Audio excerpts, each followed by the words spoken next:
Hola, ¿qué tal? ¿Cómo estás? Estamos en un nuevo encuentro de Podcast de la Libertad en el marco de la Fundación Atlas para una Sociedad Libre y vamos a tener el gusto hoy de conversar con Guillermo Coverton, que además de ser un gran amigo, economista, docente, empresario agropecuario y rugbyer, nos va a hablar y vamos a charlar con él sobre el tema si las importaciones dañan a la economía argentina o pasa todo lo contrario. ¿Cómo estás, Guillermo? Gracias por la posibilidad de charlar con vos. No, buenas tardes. Muchas gracias por convocarme y por ponerme en contacto con una audiencia tan calificada y de gente, digamos, tan conectada con las ideas de la libertad. Muchísimas gracias. El agradecido soy yo. Muchas gracias. Y en los últimos días estuvimos viendo el tema FATE, ¿no? Que sacó a relucir la cuestión de ¿sí? La apertura de las importaciones daña la economía. Si esto es así o no, ¿cuál es tu opinión al respecto?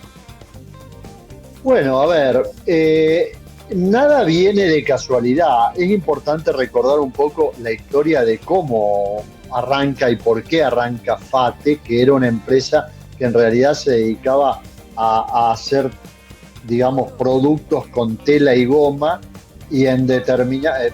Es de los años 40, de plena guerra mundial. Ahora, yo tengo como tradición familiar una cosa que siempre se contaba en mi casa. Tuve tres hermanas, una falleció, que nacieron en la época de la guerra. Y una cosa que siempre se hablaba era que a Argentina no llegaban neumáticos. O sea, Argentina en algún momento empezó con un cierre de la economía y un proteccionismo para tratar de incentivar y de subsidiar la producción de ciertos bienes de primera necesidad, imaginándose la vuelta de un escenario de total, digamos, caos, como fue la Segunda Guerra Mundial. Qué sé yo, si hubiera habido una tercera, a lo mejor hubiéramos aplaudido a los que tuvieron esa idea, pero claramente en un mundo cada vez más abierto y donde los conflictos son más localizados, no había una gran explicación para eso. De algún modo, la empresa tiene un guiño del gobierno de empezar a fabricar ese tipo de cuestiones, tiene años de proteccionismo, pero una cosa positiva que hay que decir de Madanes y de la gente de FATE es que ellos decidieron cerrar porque no tienen rentabilidad y esa es una decisión empresarial muy lícita y muy lógica y que todos hemos tenido que tomar en algún momento de nuestra vida con alguna área de nuestros negocios. Para ellos FATE es una cosa pequeña respecto a lo que son todos los negocios del conglomerado de empresas que tienen y han privilegiado pagar las deudas, indemnizar los contratos que hay existentes y bueno, y hacerse cargo de que la planificación de la empresa no ha manejado del todo los riesgos que podía implicar una apertura de la economía, una economía más interdependiente, ¿no es cierto? Pero para el consumidor, claramente, hay algo que ya no puede mantenerse, que es el proteccionismo, esa teoría, esa tendencia al mercantilismo que tuvo la economía argentina siempre. Por supuesto que es mucho más fácil tener pocas empresas y controlamos a pocos y le cobramos los impuestos que queremos a esos pocos y si se quejan le sacamos la protección. Entonces, claro, para el que gobernaba de facto, como fue de 1930 hasta no hace tanto, porque mucha gente siguió gobernando con decretos de facto, aunque los eligieron democráticamente. Eso era factible, pero ahora yo creo que no solo no es factible, sino la interconexión que hay. Uno puede saber en 5 minutos el precio de un producto en cualquier lugar del mundo. Entonces ya la gente, antes las consultoras especializadas hablaban de precios de transferencia, hoy uno sabe perfectamente cuánto cuesta lo que uno quiere comprar en cualquier lugar del mundo y es casi imposible mantener esos niveles de protección, ¿no? Eso es un poco como lo estoy viendo yo. No sé qué opinás vos, Martín, y qué otras ideas te parecen, ¿no? No, y en este sentido de lo que vos comentás, ¿Argentina tiene sectores que pueden competir con el mundo exitosamente? ¿Cuáles serían? Claramente. ¿No? ¿Por dónde lo ves? Sí. Bueno, uno de los grandes temas que Argentina tomó conciencia era, por ejemplo, la exportación de propiedad intelectual y de software.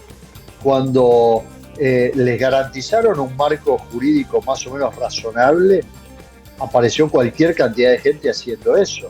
Ahora, si a vos te dicen que el dólar vale 350 y en la calle vale 1000, obviamente que vos no podés unirte con tus amigos y tus colegas a armar una empresa para exportar software porque tenés que ponerte el antifaz y salir a mentir y a evadir, digamos, el bloqueo que te genera ese impuesto encubierto que es el diferencial de tipo de cambio, ¿no? Ahí tenés un sector en el cual se puede competir muy fuertemente. En los otros aspectos en donde Argentina es muy competitiva, en el tema de los servicios. En el tema de los servicios nosotros podríamos, si abriéramos y desreguláramos, digamos, ¿cómo no vamos a poder prestar servicios financieros? O sea, Argentina, para el tamaño que tiene la economía, el PBI per cápita y el volumen de depósitos bancarios que tiene un mercado de capitales hiperdesarrollado. O sea, en Argentina vos podés hacer negocios de mercado de capitales que no existen en Uruguay, que no existen en Paraguay, que no existen en Bolivia, que no existen, bueno, quizá en Chile existan algunos, no todos, o sea, ellos no tienen un mercado de futuros de la magnitud y la importancia que tiene Argentina. O sea, hay muchas cosas para hacer en donde se puede ser altamente competitivo, ¿no? Y te pregunto respecto del campo. ¿El campo sigue siendo digamos, la carta más importante que tiene la Argentina en materia económica y de competitividad respecto del mundo? El campo, en algunos aspectos, el agro, por ejemplo, analistas que son mucho más fundamentados que yo, dicen que, por ejemplo, el maíz argentino es el más competitivo del mundo. Venir a originar maíz en Argentina tiene el mejor precio. Hay actividades que sí, pero no tenemos que olvidarnos de que el agro es un sector que factura poco respecto de la inversión de capital que requiere. Su crecimiento es lento, su ciclo es larguísimo, entonces no siempre vamos a tener como el gran dinamista, el gran, digamos, dinamizador de la economía. La dinámica no va a estar siempre en el agro. Yo creo que hay sectores como los sectores financieros, de servicios, los sectores de seguros. ¿Cómo no vamos a poder tener compañías de seguros competitivas y que presten servicios a todos lados si tenemos, o sea, capacidad es lo que sobra, capacidad técnica es lo que sobra? O sea, la gente que quiere estudiar la carrera de actuario en Chile, en Bolivia, en Paraguay, viene a la Argentina a estudiar. Yo tengo un compañero de estudios que arrancó y terminó conmigo, que luego hizo la carrera de actuario y hoy es el actuario de una compañía de seguros. ¿Cómo ellos no van a poder, proponernos contratos de seguro convenientes? Ahí hay un problema fiscal, de impuestos, de carga fiscal, bueno, y de estabilidad de la moneda, por supuesto, pero solucionando eso, yo creo que no tenemos ninguna limitante para prestar ese tipo de servicios a otros países, ¿no? Hay otros sectores absolutamente desaprovechados que requerirían de estabilidad monetaria y tasas de interés razonable a mediano plazo, como puede ser, por ejemplo, hablando de una actividad primaria similar al agro. O sea, Argentina, al lado de su agro, que es un ejemplo para el mundo, tiene lo mismo en el mar y no lo está pudiendo explotar. O sea, nosotros podíamos extraer de la plataforma continental argentina, que ahora gracias a gestiones que se han hecho es reconocido las 200 millas, ¿no es cierto? Esto es una gestión que antes, digamos, gobiernos anteriores no se habían preocupado y esto se ha logrado en las últimas décadas, ¿no es cierto?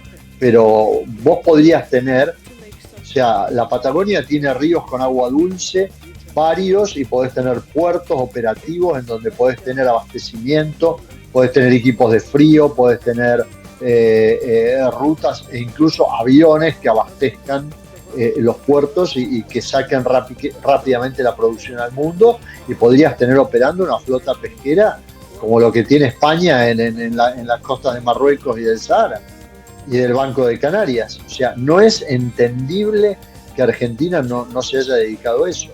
Hay muchos negocios en competencia de mercados abiertos. O sea, el empresario que es realmente buscador de oportunidades va a encontrar un sinnúmero de negocios, siempre y cuando no le pongan obstáculos, ¿no es cierto?, desde el lado del gobierno. Yo creo que el gran cambio que estamos viviendo es que la gente que gobierna y la opinión pública hoy es consciente de esto. Yo creo que el máximo aporte es haber hecho tomar conciencia a la opinión pública de que tenemos una constitución que dice que hay que permitir toda industria lícita y que lo que no está prohibido está permitido, y que sin embargo, por la vía de decretos de oscuros orígenes, de momentos muy negros de la Argentina, nos habían hecho naturalizar que uno tuviera que pedir autorización para casi todo. O sea, hoy yo veo una Argentina competitiva en muchas áreas, no solo en energía, claramente, sino en este tipo de cuestiones, ¿no? No más la educación. Yo creo que difícilmente puedas encontrar un plantel de profesores universitarios tan calificados y con posibilidad de brindar servicios educativos a precios enormemente competitivos como en Argentina. No tengo duda de que hay profesores universitarios mejores en otros países, pero no creo que vos puedas armar una carrera de grado y puedas impartir eso a alumnos a costos más competitivos que en la Argentina. ¿Y eso por qué no ha estado pasando? Y sencillamente por regulación. Guillermo, te quería preguntar para ir cerrando si observás, y si se observa en Rosario como se observa en Buenos Aires, también una importante inmigración de personas de países desarrollados que vienen a Buenos Aires, vienen a Rosario, a la Argentina en general, se enamoran y se quedan a vivir. Y yo a veces sueño, ¿no?, con ver un nuevo proceso de inmigración como aquel que Argentina vivió fin del siglo XIX, principio del XX. Si pensás que esto es posible y si Argentina puede ofrecerle al mundo una oportunidad interesante para que las personas desarrollen sus sueños. Mirá, yo creo que sí. Nosotros estamos viendo no solo inmigrantes, personas extranjeras que vienen con ideas de montar negocios. También nos da la impresión de que Argentina se ha puesto muy atractiva por algunas cuestiones, como por ejemplo que te encontrás con argentinos que hace 20, 25 años que vivían en el exterior y tenían su actividad allá, y vienen acá y quieren emprender acá en Argentina. Además, como otro capítulo, como digamos, voy a abrir una sucursal de mi empresa y la voy a abrir en mi país de origen. Esto no se veía hace décadas, que la gente volviera. A mí me pasó un caso particular de un amigo histórico que había estado 20 años en Estados Unidos y no solo vendió su empresa en Estados Unidos, sino que me dijo: yo voy a invertir todo en Argentina porque como ciudadano americano que también soy, me conviene fiscalmente volver a la Argentina. Te encontrás con esas cosas. También empiezan a aparecer una migración, digamos, de inmigrantes, personas que uno no esperaba. Países como India, que hoy son enormemente prósperos y enormemente complementarios con el nuestro, tienen empresarios que no hay en Inglaterra, porque si vos te pones a ver, los empresarios más ricos de Inglaterra muchas veces son gente de India, ¿no? Y esa gente está mirando a la Argentina y está queriendo venir a invertir. A nosotros nos aparecen consultas de empresarios de países que no eran habituales, países como Taiwán, países como,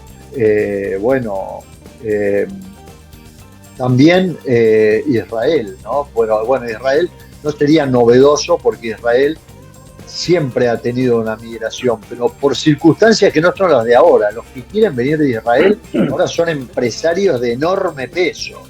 O sea, esas cosas te muestran para mí un cambio de clima, ¿no? Guillermo, muchísimas gracias por esta posibilidad de charlar con vos sobre estos temas tan importantes de libre cambio, proteccionismo, pero también de las perspectivas de Argentina, las oportunidades en un mundo tan cambiante y con una productividad incremental de forma exponencial, ¿no? Como el que estamos viendo en estos momentos. Muchas gracias. No, un gusto. Muchas gracias a vos, Martín. Un abrazo. Un abrazo, gracias.